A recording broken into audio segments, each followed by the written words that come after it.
When I was a kid, my mom used to take me to the community pool all the time. She'd spend the afternoon doing water aerobics with the other moms, while me and the other kids played in the shallow end. It's a nice place, plenty of slides, pool noodles, and colorful murals. There was even a little jungle cave area where they had water jets making the water bubble. There were a couple of colored lights and a little speaker playing jungle sounds.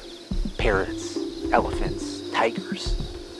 To my 6-year-old mind, that was my favorite place in the world. However, it wasn't constructed very well. Once when I was sitting in there, a piece of the concrete wall came off. A disc-shaped slice of concrete struck me at the base of my skull, knocking me out like an off switch. I have little painful glimpses of memory from being underwater, looking at the blinding green light while my lungs refused to listen. They didn't notice me until the blood came out the other end, thanks to the water jets. I was without air for about 4.5 minutes before they got the water out of my lungs. That's how I lost my sense of taste. Agousia, I think they call it. It's the one piece of brain damage that is permanent from that accident. In every other way, I'm fine. But it's strange how much such a small thing can affect you. For example, the last thing I remember tasting was a piece of strawberry mint gum that my mom handed me in the changing room. I still remember it after all these years. And whenever I see something colored a combination of pink and green, that taste comes to mind. I can still feel different textures, and some textures are better than others, but I can't differentiate sweet from sour or salty. I can also feel spice to a degree. That's not a taste, that just kind of hurts. After the accident, my family couldn't stay. Mom got in a nasty legal battle with the local municipality. We moved from Chatterblinds, New England, all the way to the town of Juniper, West Virginia. My dad got a job with sheet metal, while my mom worked part-time at a travel agency. The change was devastating to my budding social life, but by the time I got to high school, I was just another face in the crowd. My New England accent was buried deep. High school can be rough for anyone, but for a tasteless kid in the early 2000s, it was downright violent. I wouldn't notice how some asshole dropped dishwater powder into my food until I got sick during recess. They'd just watch me shovel it down, bite, and laugh. I once made the mistake of saying that I loved classic Coke. I know, I just wanted to say something relatable. Turns out I was given a red cup of Dr. Pepper. I couldn't tell them apart. And from that day forward, I was Classic Coke or CC, a name that mutate into various slurs over time.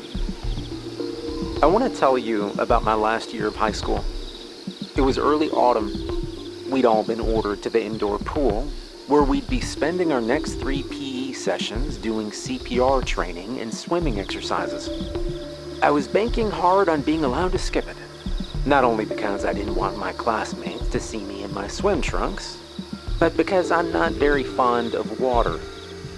Standing in it, or even near it, it makes me hyper-aware of my breathing, and my heart starts racing. It's not even a conscious thing, it just happens. Trying to suppress it just makes it worse. I guess you could call it a sort of mild phobia or something psychosomatic. But yeah, no, I wasn't allowed to skip it. My gym teacher, Mr. Bauer, wouldn't even talk about it without a doctor's note.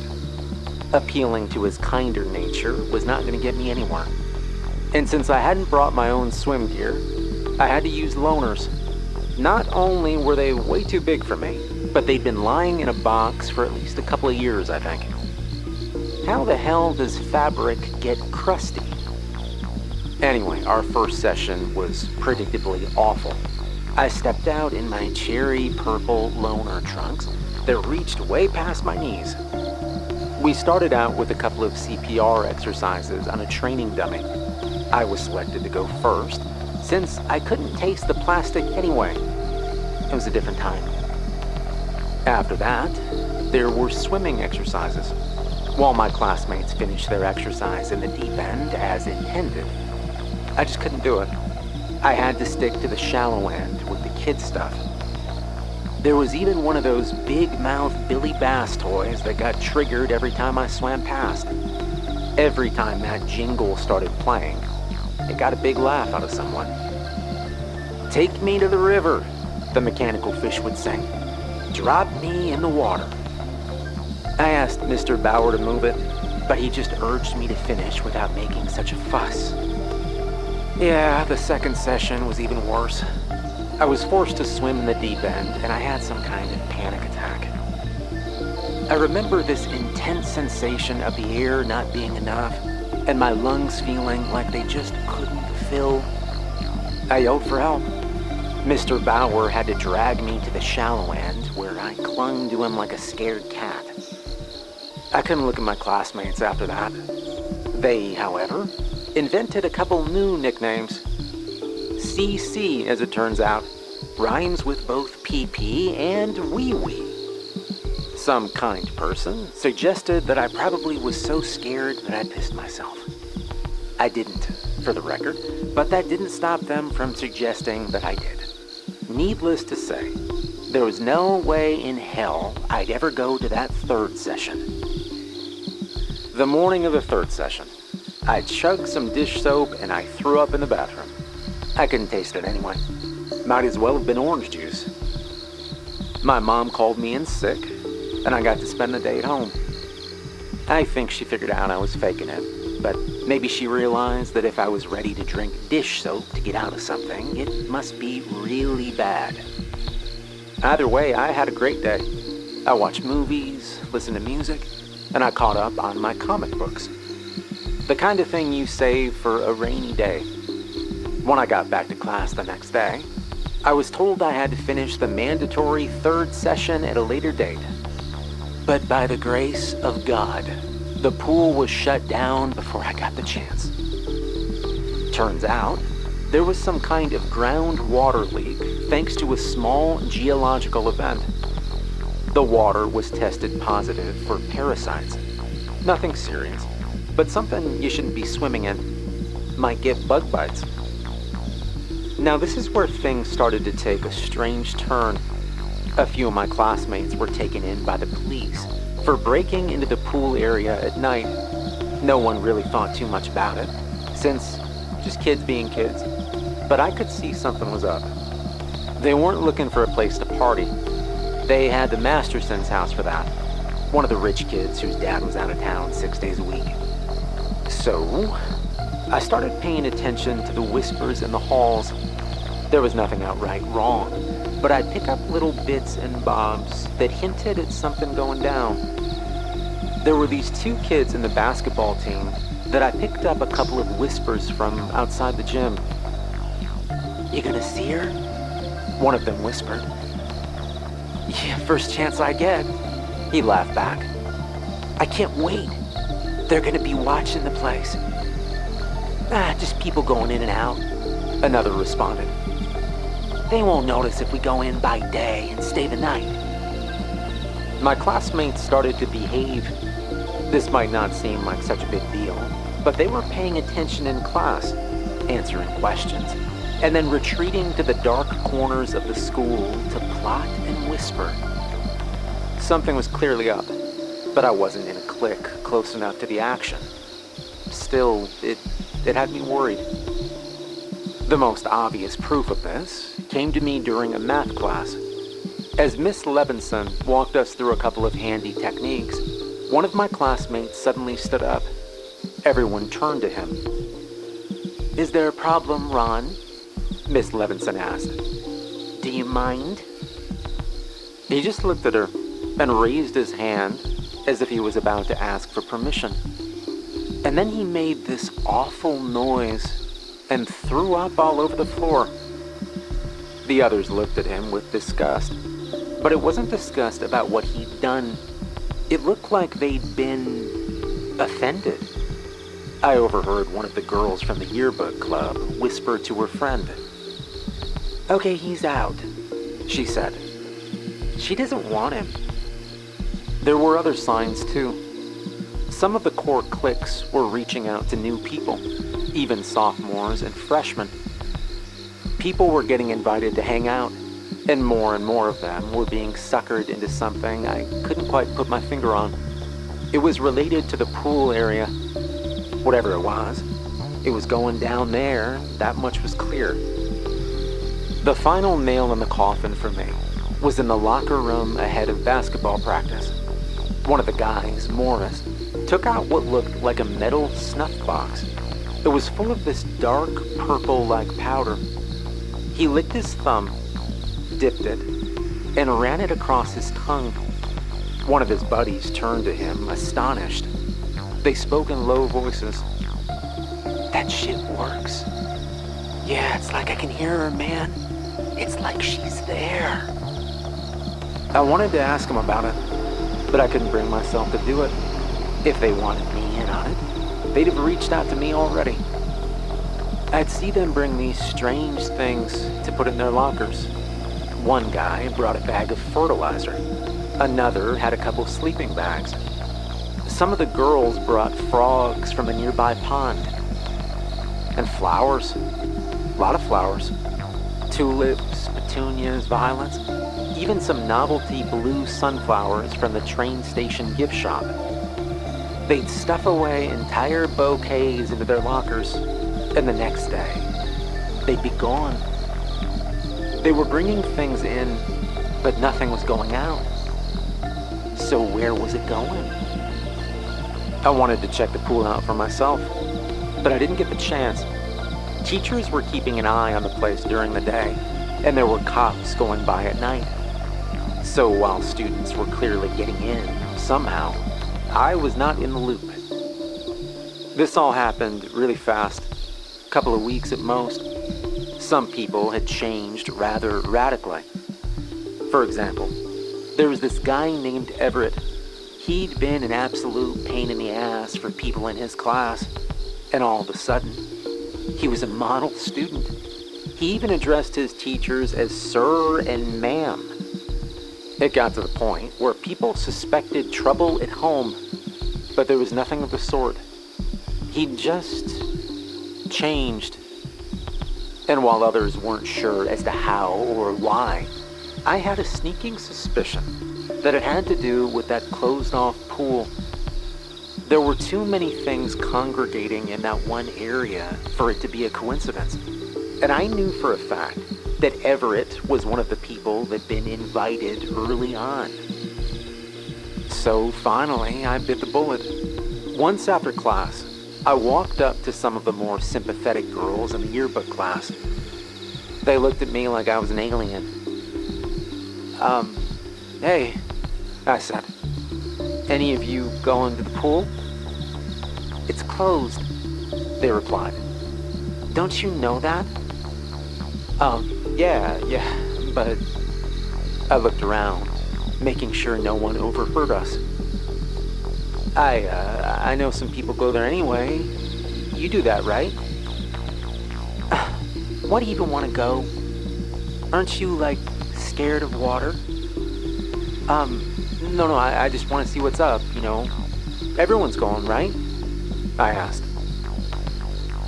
Yeah, no, not everyone, not you, for example, she replied. So much for them being the nicer people in class. Some of the others stayed late after class under the guise of catching up. Teachers allowed it, and even encouraged it. I figured they'd use that excuse to sneak into the pool, but I had no way of knowing for sure. I couldn't make up a good excuse to stay late myself, since I was ahead in most classes, so I had to do the opposite, end up in detention. So I cheated on a quiz, copying the answers from my desk mate, and I did not even try to hide it.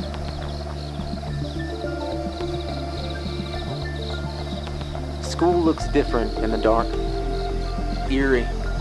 The corridors look longer, and the lack of people buzzing about makes every footstep echo. When I was done with my detention, I managed to sneak off to see if I could find the others. Going past the pool, I could tell the door was locked. There was a warning tape on the front, unbroken. They hadn't gotten in that way. As I was skulking about, I turned to see a figure at the end of the hall, the ex-menace Everett. He walked up to me, looking me up and down with curiosity. "What are you up to?" he asked. I just want to see what you guys are doing," I said. "You're in there, right?" "You sure?" he replied. "I don't know, I'm just curious."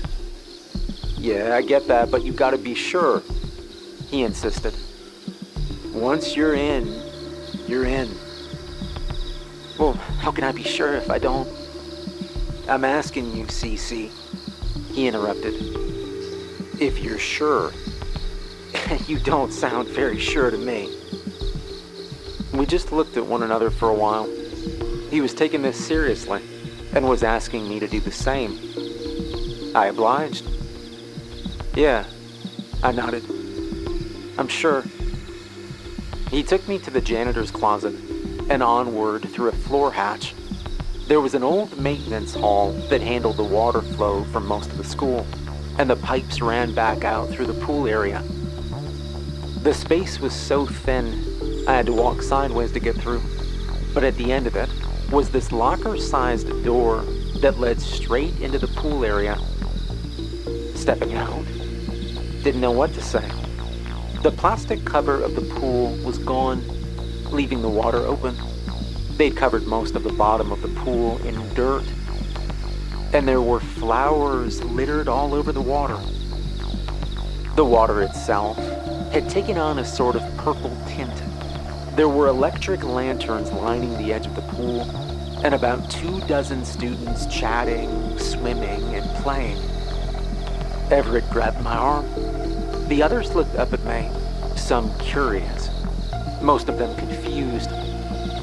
"First off, you gotta take a dip," he said. "That's step one." "But it's closed, are you?" "You just gotta," he interrupted. "Strip down, all right?" "I'm not gonna..." "You said you were sure," he interrupted again. "This is you showing me you're sure, okay? Now strip." So I did. I'd just gotten my last sock off when one of the guys from the basketball team grabbed my other arm. The onlookers cheered as I was dragged to the pool. "We got a new one," they laughed. "Throw him in. She's gonna love you," another said. Deep diving into bacteria-infested waters withstanding, I wasn't eager to go headfirst into the deep end. I asked them to slow down and hear me out, but it fell on deaf ears. Seconds later, I was pushed in. A moment of perfect silence. Then I broke through the water. Flower petals stuck to me, and I could feel the grains of dirt scrub against my skin. The water was so dark that I could barely see my own hands beneath the surface. The others were gathering around to watch, giggling eagerly. Something brushed against my leg. I came up, gasping for air. I swam towards the shallow end, shoving petals and debris aside. Everyone just waited and watched. "Here she comes." A girl grinned. "You think she's gonna like him?" I didn't see anything or anyone as I continued to the shallow end.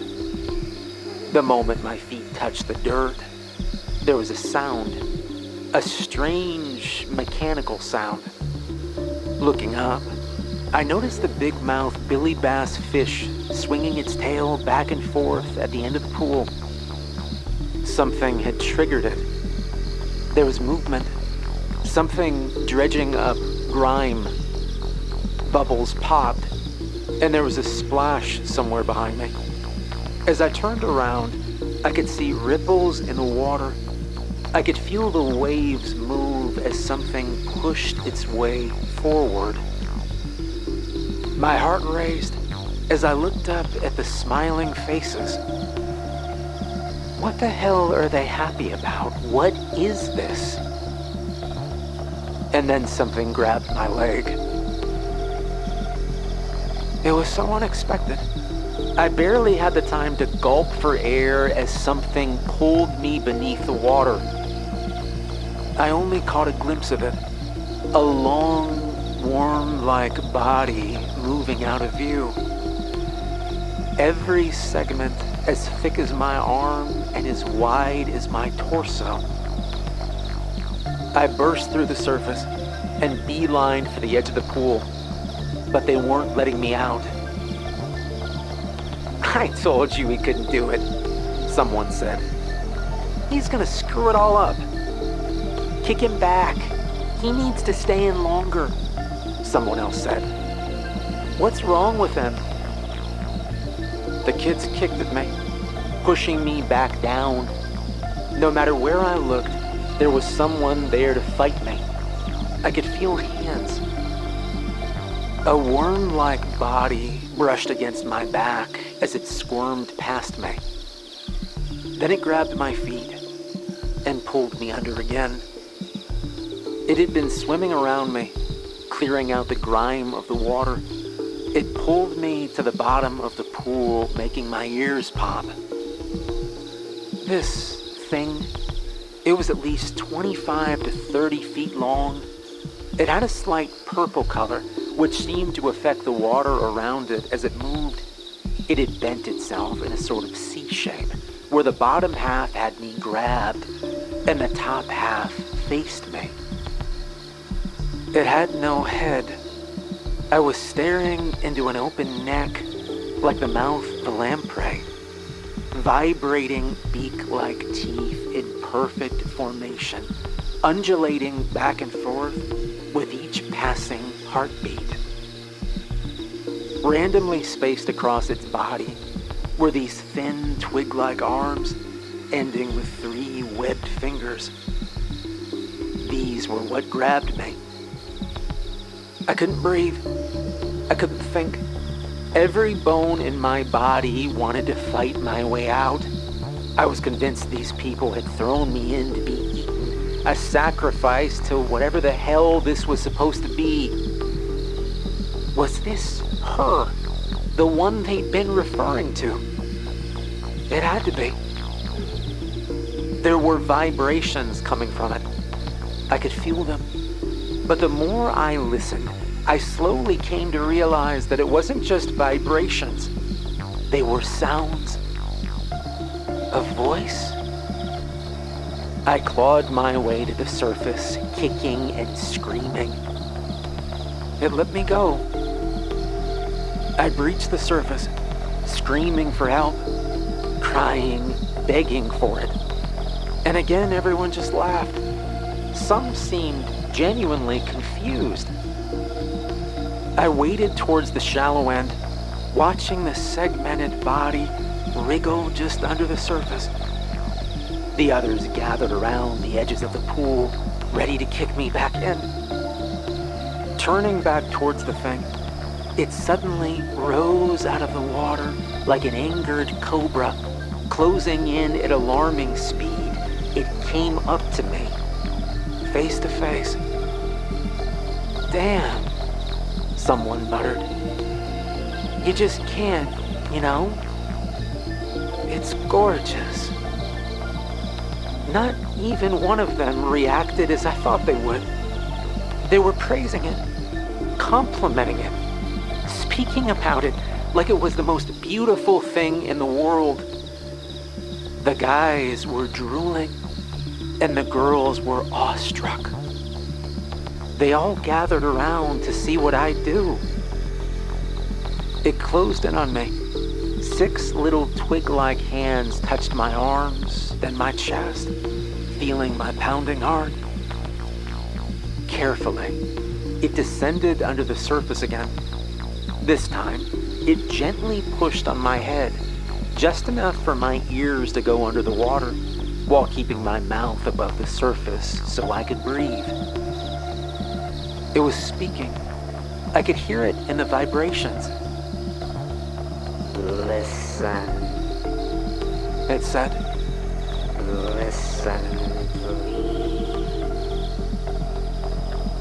It was the most surreal moment of my life, lying there belly up in front of a spellbound crowd, like a nightmare I'd never had, feeling the poking and prodding fingers against my back, my thighs, my arms.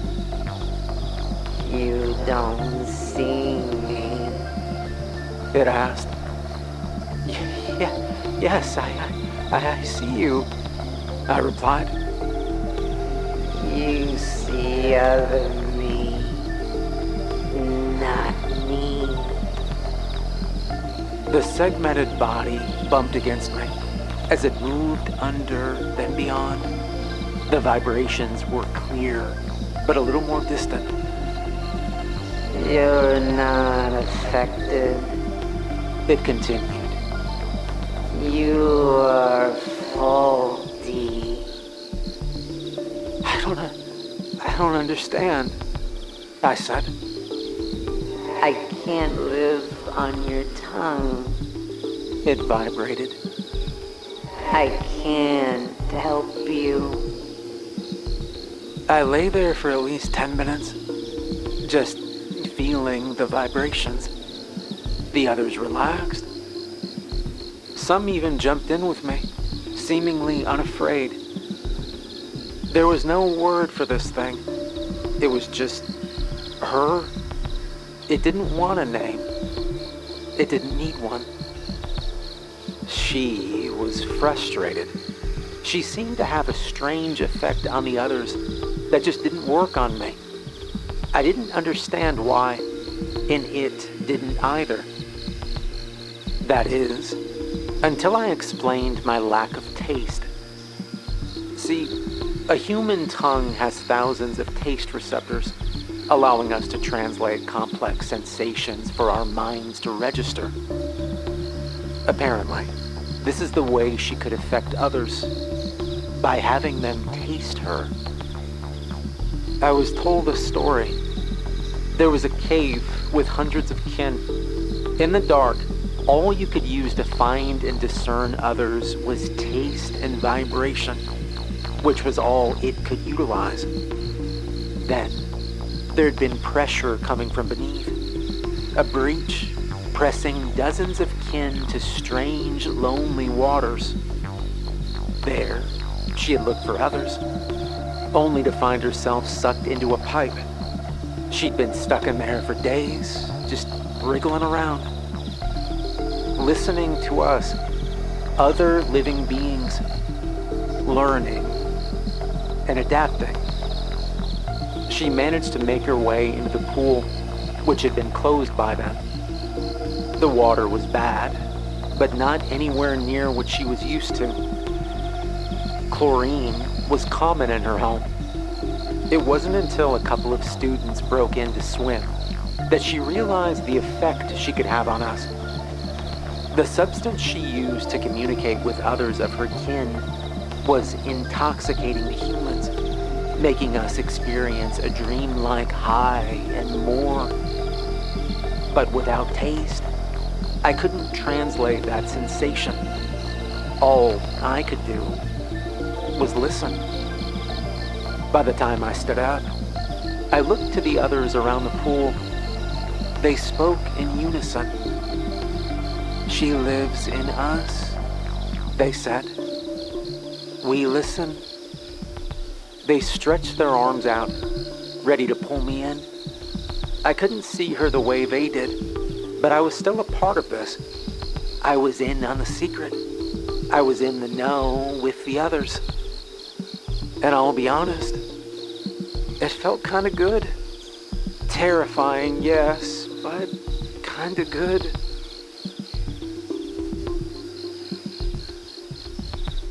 For the next couple of weeks, I was a part of it. A government-assigned official came by to check the waters, and a couple of students pushed him in. Once in, they were as infatuated by her as everyone else.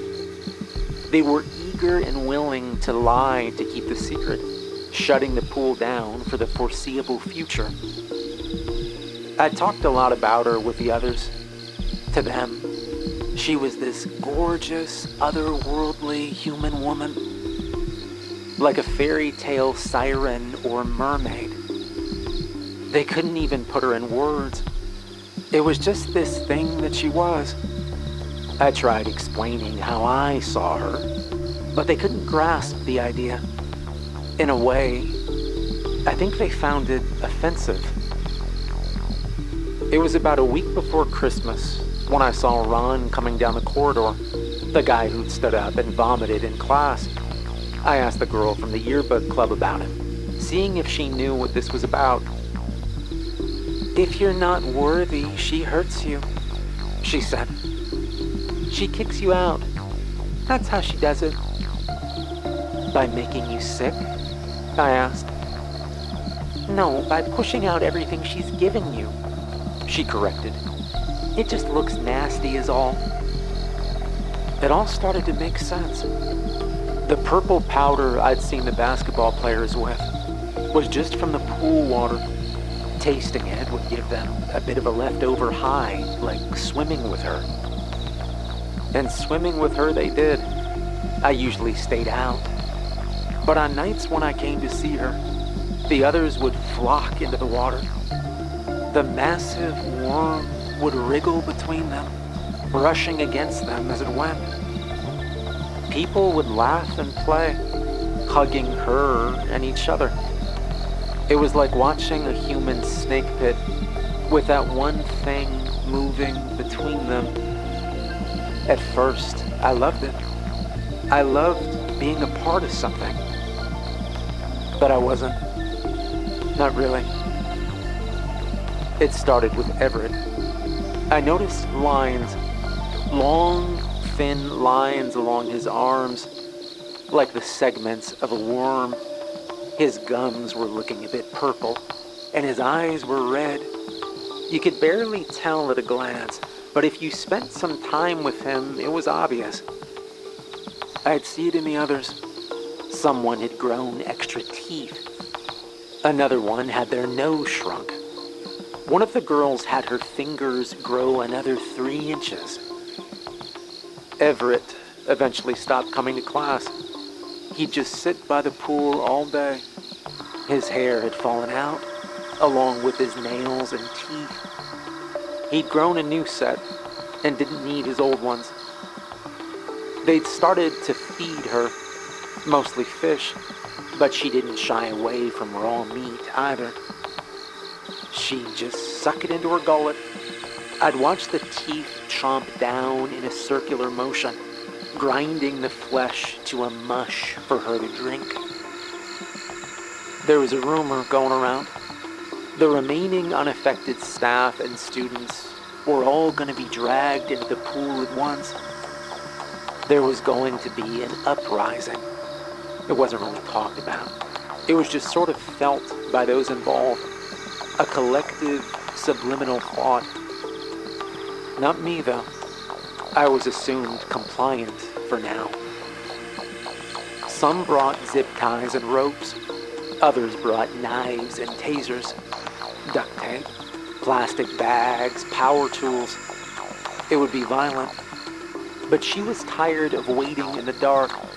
She wanted to be out in the open, praised and worshipped, not hidden away like a dirty secret. But this was crossing a line. A creature seeking to survive was one thing, but this was crazy. I wanted to speak out, but I knew the others would silence me. And since I couldn't be influenced, there was only one thing they could do. They would kill me. I had to be careful. The night before the planned attack, I joined her in the pool. Only a handful of others were around at the time. She'd grown by then.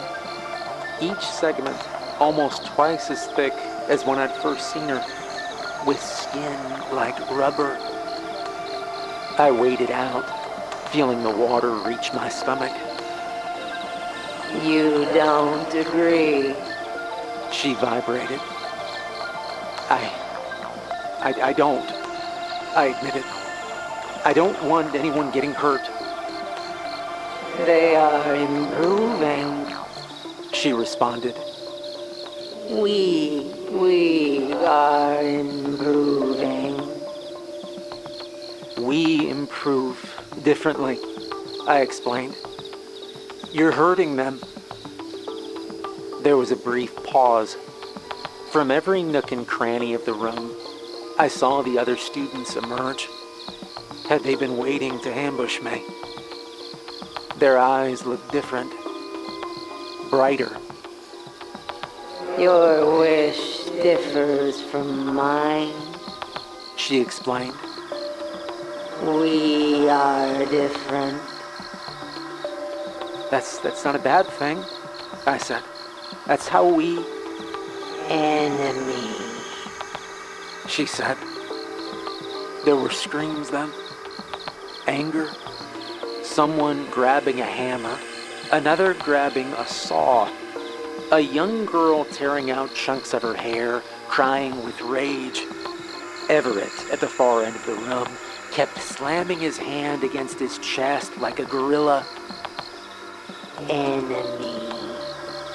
She repeated. This time, she knocked me down like a bowling pin. There wasn't the usual careful movement. They were quick and erratic, not afraid to wound me. Some people jumped into the pool, ready to tear me to pieces. There was no way out. This was it, fight or flight. Dozens of twig-like arms grabbed at me, dragging me into the deep end. It was so fast. Forcing my eyes open, all I saw was this gaping, tooth-filled maw coming towards me. Teeth moving independent of one another. Expelling every breath of air in my lungs, I screamed for it to wait, to listen, to stop, and to think. I pushed all these things I wanted to say into one sound, but it just came out as a scream. I felt the insides of its mouth with my fingertips, trying to hold myself from being swallowed whole. As a tooth brushed against my scalp, I felt it pierce my skin, and then it stopped. Much the same way we were affected by her, she was also affected by us. At the taste of my blood, she seemed to understand. She tasted my fear, my depression. Pausing, she released me. I clawed my way to the surface, feeling hot blood pour down my face, forcing air into my lungs. I could see I was surrounded. Even more students and some faculty had gathered around the pool. She rose out of the water, her body at least 3 feet longer than when I'd first seen her. The others spoke in unison, not even minding the sea serpent. I understand, they all said. I will bargain. I didn't have a choice but to agree. I was given a simple task, and in return, she'd go away. She'd return things to normal. All I had to do was borrow my dad's car and do an errand. It seemed so simple. I was to drive Everett east, to the ocean. Nothing else. Just drive Everett. The following day, I got up early. I took my dad's keys, got in the car, and backed out. I made my way across town and picked up Everett. He was sweating bullets, staining the seat. He said nothing and kept his eyes closed. He looked even worse in the morning light.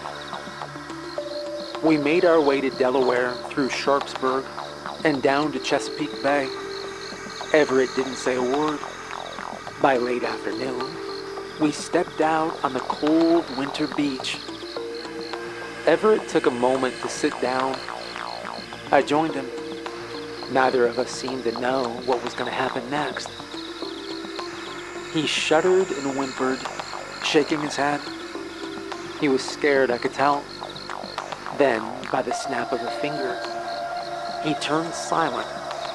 With newfound determination, he turned to me. "I accept," he said.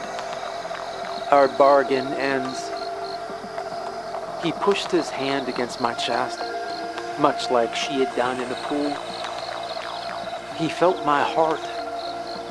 Then he got up, heading straight for the ocean, dropping his clothes along the way. Last thing I saw of Everett was him wading into the ocean, never to be seen again. The segments along his arms were clearer, and his skin had taken on a rubbery texture. He'd been changing. Back at school, people were getting violently ill, throwing up bucket loads of parasites, much like Ron had done in the middle of class. The creature in the pool seemed to have withered and died, leaving only chunks of fossilized flesh behind, resembling nothing but dirt and sandstone, something that easily could have blown in through the damaged pipes. She upheld her part of the bargain, it seemed. I could go on for hours about what happened in the aftermath. For example, the state-sponsored investigation blamed our collective madness on parasites in our drinking water. Something related to a small-scale earthquake in Greenbrier Valley. And just as curious, the massive efforts to quiet down the disappearance of Everett. There wasn't even a police report filed. I was grounded, of course. Stealing my dad's car wasn't a popular decision, especially when I couldn't explain to them why. Years later, I still get news alerts about strange sightings along Chesapeake Bay. Marine life was found shredded. Strange circular wounds on humpback whales. And as a couple of months ago, a diver who swore he saw a mermaid. There was an interview about it. I'm not gonna pretend like I know how they work or how they live, but I can't help but believe that I have made a terrible mistake. To what end? I can only imagine.